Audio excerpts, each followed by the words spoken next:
নমস্কার, আমি আছি এখন অন্ধ্রপ্রদেশ রাজ্যের বিজয়ওয়াড়া আন্তর্জাতিক বিমানবন্দরে।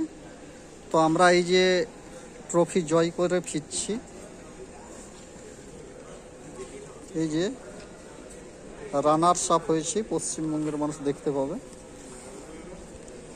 তো এই যে আমরা বিমানবন্দরে বসে আছি, এই যে অচিন্ত হেমব্রম, টিকিটটা দেখাও। অচিন্ত মুর্মু,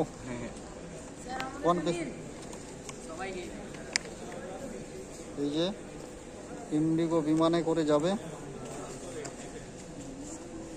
টিকিটটা দেখাও, নাম বলো। প্রীতম পাওয়ানি, কোন জেলা?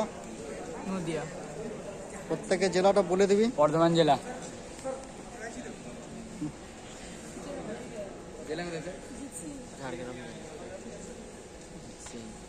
তো মূর্খ মানে কথাটা বলা যাচ্ছে না, যে নাম কি, নাম ধাম কিছু নেই তোর?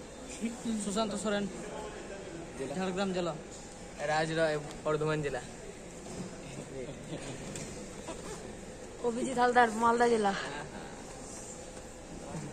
সায়ন দাস, পূর্ব বর্ধমান।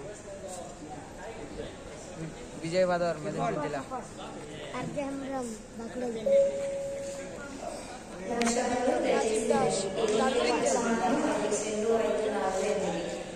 এই বিমল কুমার হাসদা, পশ্চিম মেদিনীপুর জেলা। জেলা পরে সুমন কিসকু, জেলা পশ্চিম মেদিনীপুর।